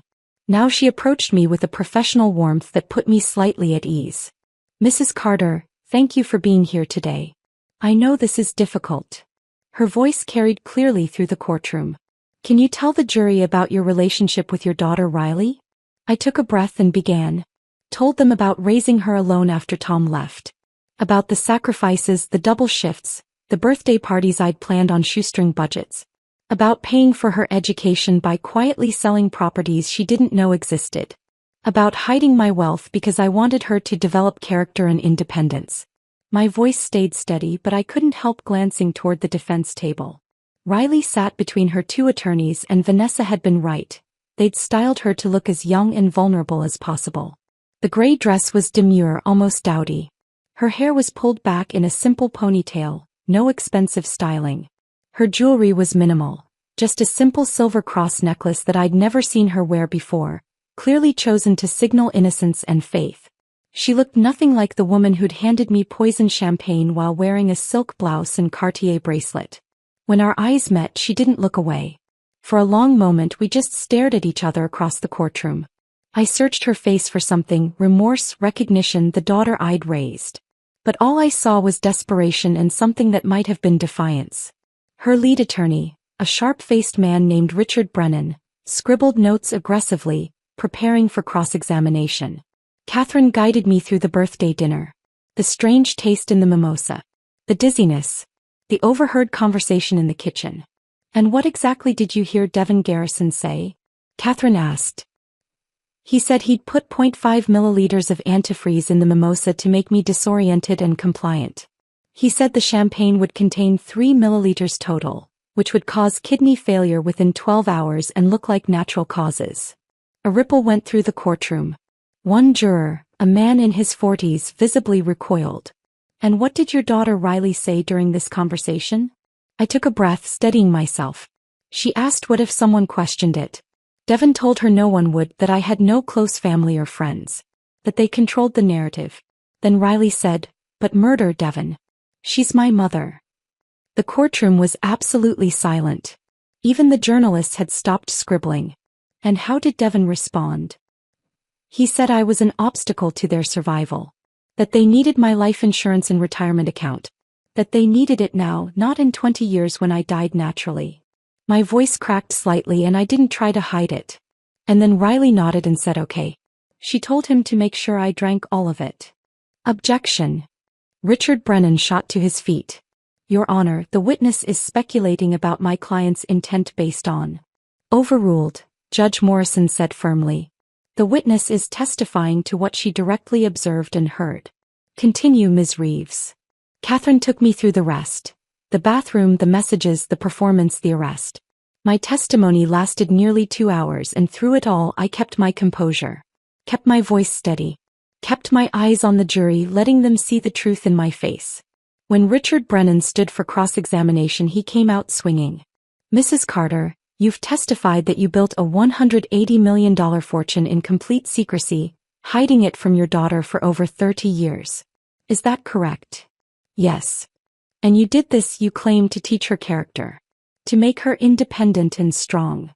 Yes. Isn't it true, Mrs. Carter, that you're a manipulative, controlling woman who enjoyed watching your daughter struggle while you sat on a fortune you refused to share? No. Isn't it true that when Riley finally found happiness with Devon, you couldn't stand losing control of her life? No. Isn't it true that you fabricated this entire poisoning story because you were angry that Riley had chosen her husband over you? No. I looked directly at him, then at the jury. I heard what I heard. I saw what I saw. The forensics confirmed ethylene glycol in the champagne and in the vial from their kitchen. Devon's internet search history is in evidence. The audio recordings are in evidence. These are facts, Mr. Brennan. Not fabrications. He tried for another hour but couldn't shake my testimony. The evidence was too solid, too overwhelming. When Devon took the stand 2 days later, his performance was polished but hollow. He denied everything, claimed the evidence was planted or misinterpreted, painted me as a vengeful mother destroying her daughter's life. But Catherine demolished him on cross-examination. Played the audio recordings where his voice was unmistakable. Showed his fingerprints on the vial. Displayed his search history, lethal dose ethylene glycol human, symptoms kidney failure versus heart attack, how long detect antifreeze autopsy. I watched his confidence crumble in real time. Then came Riley's turn. The defense called her on the final day of testimony, their last hope for creating reasonable doubt. She walked to the witness stand with her head bowed, moving like someone approaching their own execution.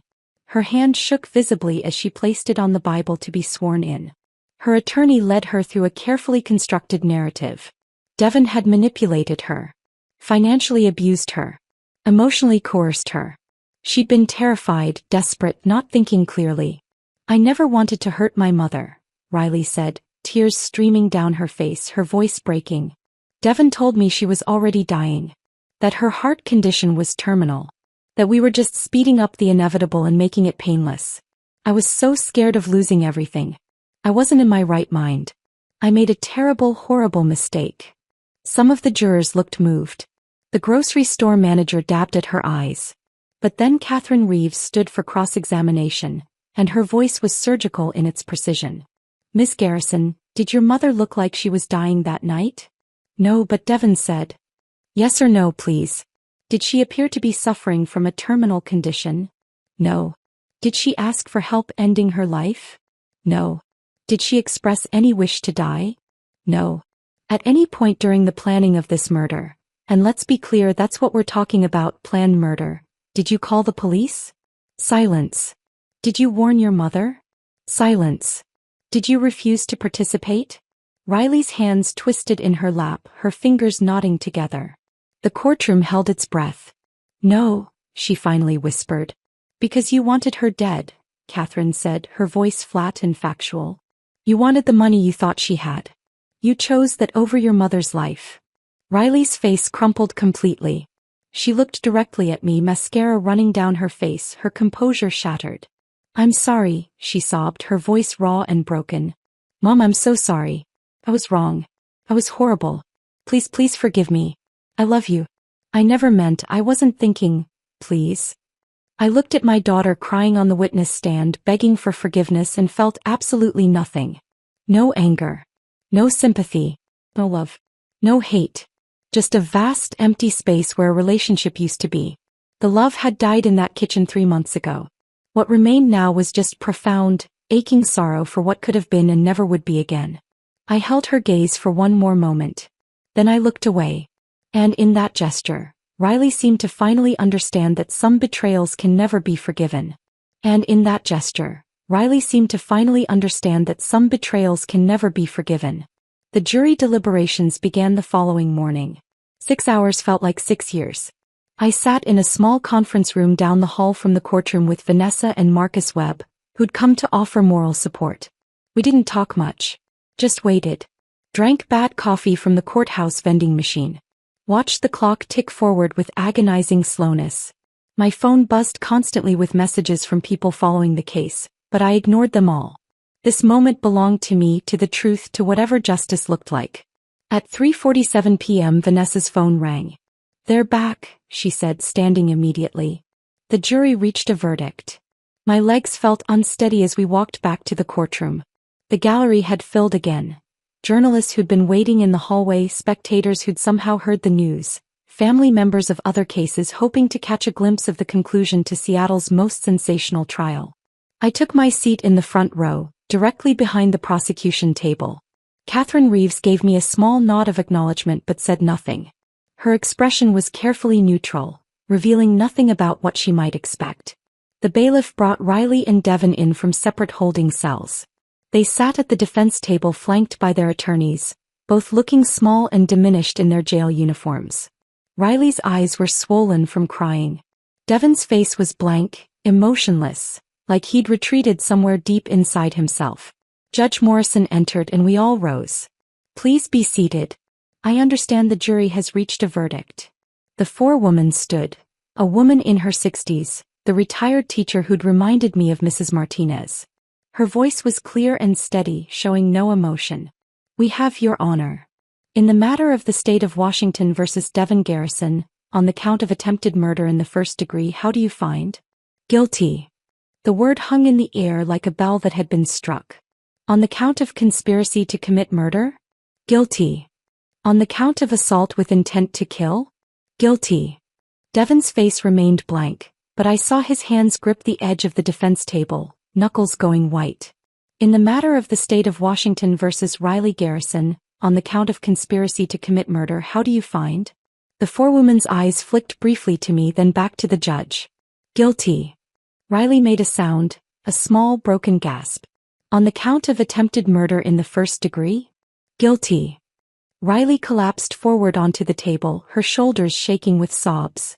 Her attorney put a hand on her back, but she shrugged it off violently. The courtroom erupted in controlled chaos. Journalists scrambling for their phones, spectators whispering urgently, the judge's gavel pounding for order. I sat perfectly still, feeling Vanessa's hand squeeze my shoulder. Feeling Marcus's solid presence beside me. Feeling something that wasn't quite satisfaction and wasn't quite relief but was definitely closure beginning to form. "Order," Judge Morrison commanded. "I will have order in this courtroom." The noise subsided. Riley continued to sob into her hands, her whole body shaking. Devon stared straight ahead at nothing, his jaw clenched so tight I could see the muscles jumping. "Sentencing will be scheduled for 2 weeks from today," the judge continued. "Both defendants will remain in custody until that time. This court is adjourned." As the bailiffs moved to escort Riley and Devon back to holding cells, Riley twisted in her chair and looked at me one final time. Her face was destroyed, makeup smeared, eyes red and swollen, features contorted with anguish. "Mom," she mouthed silently across the space between us. I held her gaze for 3 seconds. Then I stood, gathered my purse and walked out of the courtroom without looking back. 2 weeks later, I returned for sentencing. Judge Morrison had reviewed the pre-sentencing reports, the victim impact statement I'd submitted in writing, the psychological evaluations of both defendants. She sat elevated behind her bench, steel gray hair perfectly styled, reading glasses perched on her nose, looking every inch the avatar of justice she was meant to represent. "Devon Garrison, please rise." Devon stood, his expensive suit now hanging even looser on his frame. 5 months in jail had hollowed him out, made him look older and smaller than the confident man who'd mocked me for riding the bus. You orchestrated a cold-blooded murder plot against a woman whose only crime was loving her daughter and trying to teach her values, Judge Morrison said, her voice carrying absolute authority. You researched dosages. You purchased poison. You measured it with clinical precision. You discussed her death with the casual indifference of someone planning a dinner menu. You showed not one moment of hesitation, not one shred of humanity or remorse. She looked down at her notes, then back at Devon with undisguised contempt. I sentence you to 25 years in the Washington State Penitentiary without the possibility of parole for 15 years. During your incarceration, you will undergo mandatory counseling and will be required to participate in programs addressing financial crime and domestic manipulation. Bailiff, remove the defendant. Devon's face remained expressionless as they led him away, but I saw his hands trembling at his sides. Riley Garrison, please rise. Riley stood on unsteady legs, supported by her attorney's hand on her elbow. She looked impossibly young in her gray dress, hair pulled back, no makeup to hide the devastation on her face. For a moment she looked like the little girl I'd raised. The little girl who no longer existed. Judge Morrison removed her glasses and looked at Riley with something more complex than simple contempt. Ms. Garrison, your case presents unique circumstances. Unlike Mr. Garrison, you had a lifetime of love and support from the victim. You had a mother who sacrificed everything for your well-being. And you repaid that love with betrayal and attempted murder. Riley's shoulders shook with silent sobs. You had every opportunity to stop this. Every chance to choose your mother over money, love over greed, conscience over convenience. At any point you could have said no. Could have warned her. Could have called the police. You chose not to. The judge's voice hardened. I sentence you to 18 years in the Washington State Penitentiary without the possibility of parole for 12 years. I am being more lenient than with Mr. Garrison because I do believe he was the primary architect of this plot. But make no mistake, you were a willing participant. You made a choice and choices have consequences. Riley turned to look at me as the bailiffs approached. Her mouth opened as if to speak but no words came out. Just silent tears tracking down her face. I watched my daughter being led away in handcuffs and felt the chapter finally, definitively close. The financial aftermath unfolded with brutal efficiency. Within 60 days of the arrest, the foreclosure on the penthouse was complete. I attended the auction out of morbid curiosity, sitting in the back row of a conference room at a downtown real estate office. The bidding was lackluster. The penthouse that Riley and Devon had paid $4.2 million for, mostly with borrowed money, sold for $3.8 million. The market had softened and the property's notorious history didn't help. Sight of the birthday poison plot wasn't exactly a selling point. The proceeds went directly to creditors. After the primary mortgage, the second mortgage, the property taxes and the legal fees, there was nothing left. Less than nothing. Devon and Riley still owed money even after losing everything. The luxury cars were repossessed within the first month. The BMW and Mercedes both auctioned off for less than the outstanding lease payments. The designer furniture was liquidated through an estate sale company, selling for pennies on the dollar. I saw photos online, Riley's carefully curated life scattered across folding tables in a warehouse, strangers pawing through her expensive delusions. Her so-called friends evaporated like morning fog. The people who'd surrounded her at charity galas and yacht parties and ski trips, people who'd benefited from her borrowed generosity, disappeared completely. Not one sent a letter to the jail. Not one showed up at the trial to offer support. Not one stood by her when the money ran out. I took no satisfaction in their financial destruction. That had never been the point. But I did take comfort in knowing that the empire I'd built, the $180 million portfolio, the 17 office buildings, the shopping centers and residential complexes, would never fall into their hands. The Carter Foundation for Women's Entrepreneurship was officially established with $150 million in initial funding. Vanessa served as board president, along with 4 other successful businesswomen I'd recruited. The foundation's mission was simple: provide grants, mentorship, and resources to single mothers trying to start businesses while raising children alone. Women like I had been 30 years ago. Women who needed a chance, not charity. Women who would work themselves to exhaustion for their children's futures. The remaining $30 million stayed in trust for my own retirement and care. More money than I could spend in 2 lifetimes, but security I'd earned through decades of sacrifice. 6 months after the trial ended, I received an envelope in my mail. Prison correspondence, carefully screened by the Department of Corrections. Riley's handwriting on the front, the same looping script I'd seen on birthday cards and school assignments decades ago. I stood in my small apartment holding that envelope for a full 10 minutes, debating whether to open it or throw it away. Part of me wanted nothing to do with words from the daughter who'd tried to murder me. Part of me needed to know what she could possibly say. Curiosity won. "Mom," the letter began, and I almost stopped reading right there. But I forced myself to continue. "I don't expect forgiveness. I don't expect anything. I just need you to know that I understand what I did. The prison psychologist has been working with me, and I'm starting to see how Devin manipulated me, but that doesn't erase my choices. I chose to listen to him. I chose to see you as an obstacle instead of my mother. I chose money over love. I chose poison over asking for help."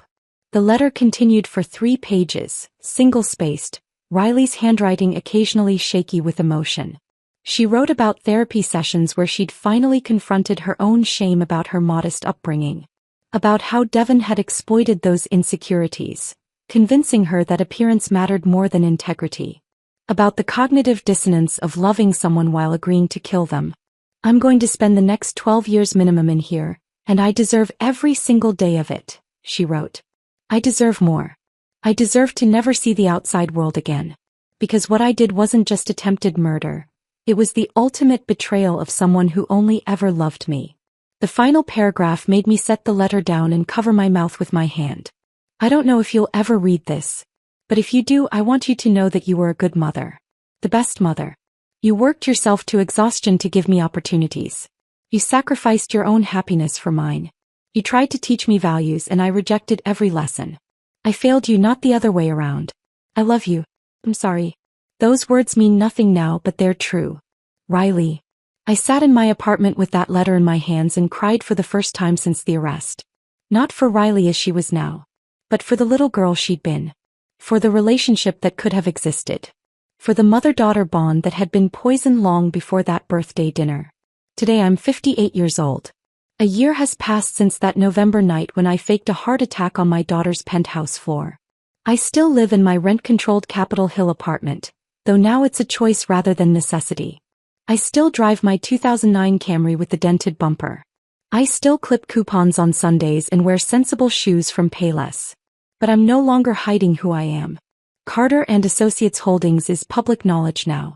I've done interviews with business journals and women's magazines about building wealth in silence, about the philosophy behind my choices, about what I'd do differently if I could go back.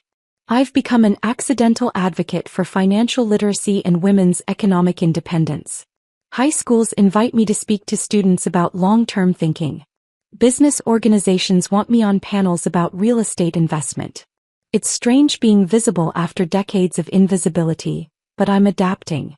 Last month, the Carter Foundation hosted its first annual grant ceremony. 15 single mothers received funding to start businesses. Everything from a mobile pet grooming service to a bookkeeping firm to a graphic design studio. I stood on that stage and told them the part of my story that mattered.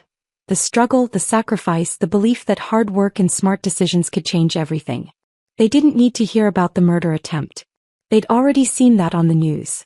They needed to hear about the part before. The woman who'd built something from nothing while the world underestimated her. As for Riley, I haven't written back. I haven't visited the women's correctional facility where she's serving her sentence. I don't know if I ever will. I kept her letter though. Put it in a wooden box along with her baby photos, her elementary school report cards, the construction paper birthday cards she made me when she still thought I hung the moon. Maybe someday I'll be ready to forgive her. Maybe not. Some betrayals cut too deep to heal, even with time and therapy and tearful letters. But I'm no longer defined by what she did to me. I'm defined by what I built, what I survived, and what I'll leave behind when I'm gone. I'm Brooklyn Carter. I built a $180 million empire in silence. I survived my daughter's murder attempt. I exposed the truth and brought justice. And I'm still standing. Brooklyn Carter doesn't lose. Brooklyn Carter endures.